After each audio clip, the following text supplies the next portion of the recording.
안녕하십니까? 하나원 문학관 TV를 진행하는 손흥섭 시인입니다.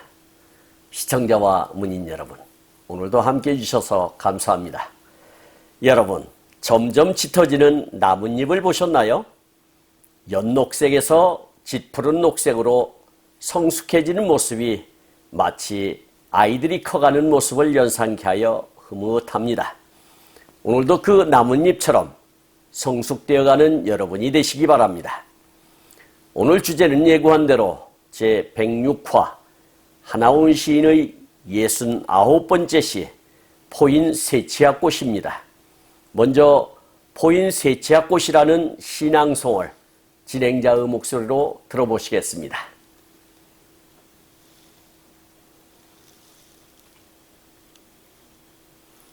포인 세치학꽃 하나원. 오, 메리 크리스마스. 알파베트가 혀곱은 빨갛게 핀 포인세치어꽃. 바람개비 바람개비꽃. 빙빙 돌아가는 피 끓는 소용돌이. 꽃술이 송송. 눈물방울이 파랗게 맺힌 화심. 삼동 눈보라 속에 불붙는 거파. 끓어오르는 피. 기쁨을 안고 압도하는 야성이 붉은 포인세치어꽃.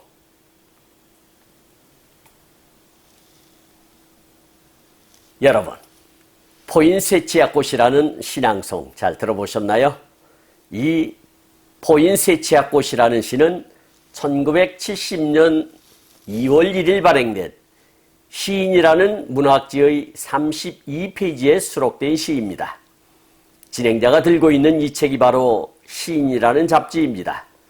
이 시는 2010년 11월 12일 발행된 하나원 전집 138페이지에도 수록되어 있는데 일부분에서 현재 적용하고 있는 띄어쓰기와 단어의 표기법에 따른 변경이 있다는 것을 알려드립니다. 이 시는 총 5연으로 구성되어 있으며 형식상으로 분류하자면 자유시에 속한다 하겠습니다. 여기서 자유시라고 하는 것은 정형시가 지니고 있는 운율적, 형식적 제약에서 벗어난 자유로운 형식의 시를 이야기하는 것입니다. 내용상으로 분류하자면 서정시에 속한다 할 수 있는데 서정시라고 하는 것은 개인의 주관적인 정서와 감정을 표현한 시를 서정시라고 합니다. 그리고 목적상으로 분류하자면 순수시에 해당한다 하겠는데 순수시라고 하는 것은 예술성을 추구한 시를 이른다 이렇게 이해하시면 좋을 것 같습니다. 그리고 경향상으로 분류하자면 주정시에 해당한다 하겠습니다. 주정시라고 하는 것은 개인의 정감과 정서를 노래한 시다 이렇게 이해하시면 좋겠습니다. 하나원 시인이 이 시를 통해서 전하고자 하는 메시지가 무엇인지 간추려 보자면 포인세치학꽃은 서구에서는 크리스마스 트리로 불리는데 정열적인 붉은색에서 피 끓는 화자의 젊은 청춘을 그린 시라 말할 수 있으며 꽃말이 말하듯이 지금 나의 마음은 불타고 있다는 것을 잘 표현했다고 생각되어집니다. 그러면 각 연과 행 속에서 화자의 속뜻을 엿보도록 하겠습니다. 일연을 보겠습니다. 오, 메리 크리스마스. 이렇게 현재 젊은이들이 쓸 수 있는 시어를 선택하고 있습니다. 이 행에서 메리 크리스마스라고 노래하고 있는데요. 이 메리 크리스마스라고 하는 것은 기독교의 핵심적인 단어이자 성스러운 단어라 할 수 있겠습니다. 그 어원을 알아보도록 하겠습니다. 크리스마스는 예수 그리스도의 탄생 기념일을 영어로 그리스도와 미사가 합쳐진 것을 뜻한다 하겠습니다. 또 엑스마스라고 쓰는 경우는 엑스는 그리스어의 그리스도의 첫 글자를 사용한 것입니다. 이러한 크리스마스 앞에 즐거운 또는 명랑한이라는 글을 가진 메리라는 단어를 붙이면 즐거운 예수 그리스도의 날 또는 즐거운 성탄절이 되는 것입니다. 그러니까 다시 말해서 이 포인세티아 꽃은 서구에서는 크리스마스 트리라고 불리울 정도로 기독교인의 사랑을 독차지하는 꽃이라 해도 과언이 아닐 것입니다. 하나훈 시인은 그렇게 첫 연을 엮은 것입니다. 이 연을 보겠습니다. 알파베트가 혀 곱은 빨갛게 핀 포인세티아 꽃, 이렇게 노래하고 있습니다. 이행에서 빨갛게 핀 포인세티아 꽃이라고 노래하고 있는데요. 여기서 포인세티아 꽃에 대하여 알아보도록 하겠습니다. 포인세티아라고 하는 것은 한문으로 표현하자면 홍성목이라 할 수 있는데, 여기서는 붉을 홍자와 별성자 나무 목자를 써서 붉은 별처럼 보인다, 이렇게 이해하시면 좋을 것 같습니다. 원산지는 멕시코로서 관상용으로 심어 기르는 상록성 떨기나무입니다. 높이는 약 50cm에서 3m까지 자란다고 합니다. 가지는 굵으며 윗부분에서 갈라지고 자르면 유액이 나온다고 합니다. 잎은 어긋나며 넓은 피침형이고 끝은 뾰족합니다. 가지와 줄기 끝의 잎은 피침형으로 가장자리는 매끈하며 진한 주홍색을 띠고 있어서 나뭇잎이 꽃처럼 보일 뿐 엄격하게 따지면 꽃은 아닙니다. 꽃은 가지 끝에 10개씩 모여 달린다고 하고 총포는 종 모양으로 황록색을 띈다고 합니다. 정원 화단 등의 관상용으로 식재하고 꽃말은 축복 또는 나의 마음은 불타고 있습니다, 그런 뜻을 가지고 있다고 하네요.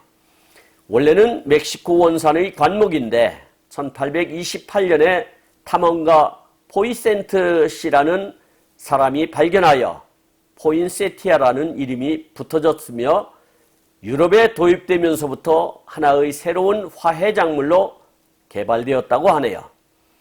그러니까 화자는 일행에서 노래하듯 한국인에게는 혀꼬부라진 말로 불러야 하니 정열적으로 빨갛게 핀 포인세티아라는 이름이 낯설다는 것이며 혹 나의 모습이 일반인에게 이러한 존재가 아닐까 하는 생각을 피력한 것이 아닐까 하는 조심스러운 추측을 해봅니다. 사면을 보겠습니다. 바람개비꽃, 빙빙 돌아가는 피 끓는 소용돌이, 이렇게 노래하고 있는데요. 일행에서 바람개비꽃이라고 노래하고 있는데 마삭줄처럼은 안 생겼지만 여기서 마삭줄이라는 것은 바람개비꽃을 이르는 말입니다. 마치 바람개비꽃처럼 생겼다고 하나훈 시인은 인식을 한 것입니다. 그러니까 정열적인 포인세티아 꽃이 붉은 색깔이며 쉼없이 돌아가는 바람개비처럼 느껴지는 것이 자신을 보는 듯한 생각을 하게 된 것이라 생각되어집니다.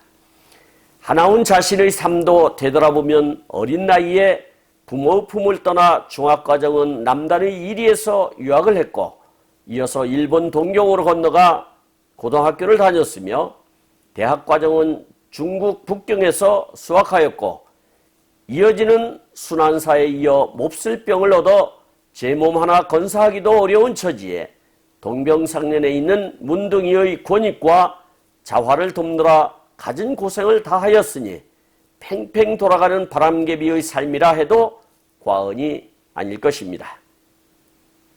사연을 보겠습니다.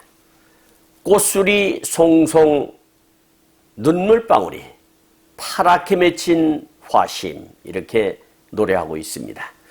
마치 커피콩처럼 보이는 꽃술을 보니 흡사 눈물방울처럼 보이는 것 같습니다. 역시 시인은 보는 눈이 남다른가 봅니다. 꽃의 수술 하나를 보면서도 이렇게 감성적으로 표현하는 능력을 가지고 있으니 말입니다. 파랗게 맺힌 꽃의 진심이 아닐까 생각해 보는 것입니다. 이행에서 화심이라고 하는 것은 중국식 표현법으로 바람기가 있다, 색욕, 사랑이 변덕스럽다 또는 꽃술, 곧 원형의 춤대형 중심에 위치한 치어인을 가리킴. 여기서 치어인이라고 하는 것은 궁중무용 중 당악 정제에서 춤의 처음과 끝에 부르던 노래를 하는 사람, 이때 풍류에 맞추어 올리는 찬양의 말이 바로 치어 혹은 치사이다, 이렇게 이해하시면 좋을 것 같습니다. 마침 인터넷에 화심이라고 하는 시가 있어서 소개하도록 하겠습니다. 화심, 김기찬. 낙낙장송 거세다 몸 흔들고 천공의 명월 얼굴 자랑 지나치다. 굴뚝새 비웃으며 으스대는 대봉의 날개 시들고 헐어있구나. 심을 때가 있으면 거둘 때가 있는데도 아직도 모르는가. 꽃은 알고 있구나. 꽃은 세월이 짧아도 웃음 가득하다며 세월 따라 웃으며 살라 한다. 세월도 꽃을 닮으라며. 이렇게 노래하고 있습니다. 마지막 오연을 보겠습니다. 삼동 눈보라 속에 불붙는 겁화, 끓어오르는 피, 기쁨을 안고 압도하는 야성이 붉은 포인 세치야꽃, 이렇게 노래를 마감 짓고 있습니다. 일행에서 삼동이라고 하는 것은 겨울철에 석 달을 이루는 것이고, 사명에서 겁화라고 하는 것은 세계가 파멸될 때에 일어나는 큰 불을 뜻하는데, 불교의 용어로 큰 삼재 중의 하나로 세계가 계멸할 때 일어나는 큰 화재로 7개의 해가 하늘에 나타나 초선천까지 모두 불타버린다는 무서운 불꽃을 이르는 말입니다. 여기서는 다시 말해서 내세의 지옥불을 이르는 말이거나 현세에서의 화산의 폭발과 같은 큰 재해를 이른다 하겠습니다. 그리고 오행의 야성이라고 하는 것은 자연 또는 본능 그대로의 성질을 뜻하는데, 흔히 우리가 애완견의 경우도 사람들과 같이 생활하기 때문에 온순해 보이지만 본능적인 야성이 있으므로 늘 조심을 해야 한다는 이야기를 하지 않습니까? 그럴 때 쓸 수 있는 것이라 이해하시면 좋을 듯 싶습니다. 그러니까 이 오연에서 이야기하는 것은 아직 새 생명이 움트기에는 이른 겨울 석 달 동안에도 이 포인세치아 꽃은 불붙는 작작불처럼, 아니 끓어오르는 화라산의 흘러내리는 용암처럼 보인다는 것이겠지요. 또한 젊음을 주체 못하는 돌쇠처럼 남성미가 넘치는 남정네의 끓어오르는 피처럼 보인다는 것이겠죠. 아마도 화자의 주체 못하던 젊은 시절을 잘 그려낸 시가 아닐까 유추해 봅니다. 지금까지 함께 하신 시청자와 문인 여러분 감사합니다. 제가 하나온 문학관 TV를 방송하는 이유는 고난과 역경을 딛고 문학의 꽃을 피우신 하나온 시인을 널리 알리기 위해서입니다. 여러분의 주변이나 하나온 시인에 관심 있으신 분께서는 인터넷 포털 다음의 카페에서 하나온 문학관을 검색하여 가입하시면 그 하나온 시인에 대한 다양한 자료를 접할 수 있으며 많은 시인과 문학활동을 함께 할 수 있습니다. 그리고 유튜브에서 하나온 문학관 TV를 검색하시면 하나온 시인의 진면목을 발견하실 수 있습니다. 다음 제107화는 2010년 11월 12일 발행된 하나온 전집 779페이지에 수록된 나와 내 주변의 여인상이라는 하나온 시인의 수필을 소개하도록 하겠습니다. 그리고 광고 말씀드리겠습니다. 하나온 문학관에서는 화면의 사진과 같이 문인의 등용문인 파랑새라는 문학지를 발간하고 있습니다. 화면에 있는 안내에 따라 기고해 주시기 바랍니다. 제가 제공하는 방송을 보시고 도움이 되셨다면 구독과 좋아요를 누르는 것도 의미 있는 일입니다. 구독은 무료이며 딱 한 번만 누르시면 됩니다. 구독은 진행자에게는 독자로부터 인정을 받는 증표이며 보람을 느끼게 하는 청량제라 하겠습니다.